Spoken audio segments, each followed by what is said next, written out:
Katika hatua kihistoria, makao makuu ya Urusi ya kupambana na virusi vya COVID-19 yameacha kuchapisha ripoti za kila wiki kuhusu maambukizi ya virusi hivyo. Uamuzi huu unakuja baada ya tathmini kuonyesha kuwa COVID-19 sasa imeimarika na imekuwa ugonjwa wa msimu kama vile mafua. Ulimwenguni kote, nchi zinabadilisha mbinu zao zikihamia kwenye mikakati ya kudhibiti virusi badala ya tahadhari kali za dharura. COVID-19 ililipuka mwishoni mwa mwaka 2019 ikisababisha janga lililoathiri ulimwengu mzima kwa njia ambazo hazijawahi kushuhudiwa. Mwaka 2020 dunia ilishuhudia lockdowns kali, vifo vingi na hospitali zikifurika kwa wagonjwa. Chanjo ziligunduliwa na kampeni kubwa za chanjo zikaanza kote duniani. Watu wengi walikuwa wamepata kinga kupitia maambukizi ya awali au chanjo. Mwaka 2024, mamlaka ya afya ulimwenguni yamethibitisha kuwa COVID-19 haiko tena katika kiwango cha dharura ya kimataifa na sasa ni ugonjwa wa msimu unaorudi mara kwa mara.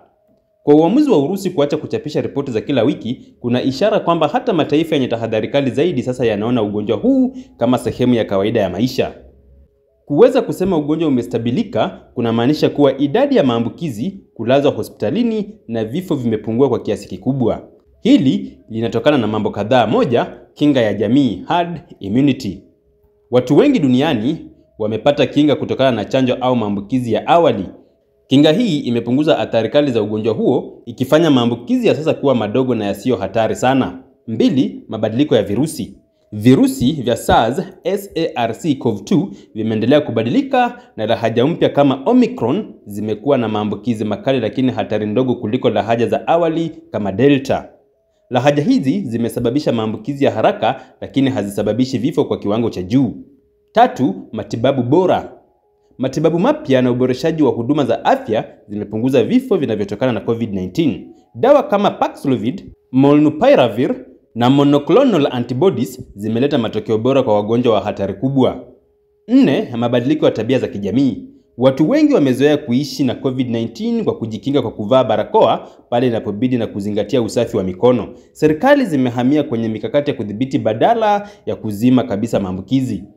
Kwa mujibu wa wataalamu wa afya, COVID-19 sasa ina tabia kama mafua ya msimu, seasonal flu.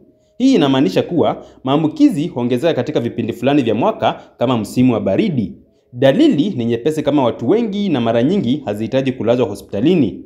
Chanjo mpya zinapendekezwa mara moja kwa mwaka kama ilivyo kwa chanjo ya mafua. Katika nchi nyingi, watu walio katika makundi hatari kama wazee na watu wenye magonjwa sugu wanashauriwa kupata chanjo mara moja.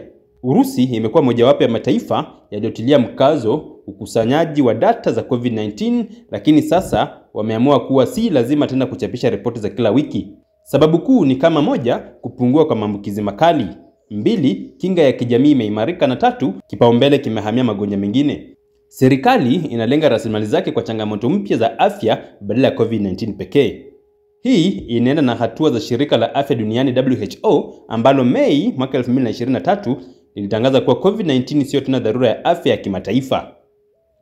Licha ya maendeleo haya, wataalamu wanasema kwamba hali inaweza kubadilika ikiwa lahaja mpya hatari itatokea. Hii inamaanisha kuwa serikali zinaendelea kufuatilia lahaja mpya na kuzichunguza kwa karibu.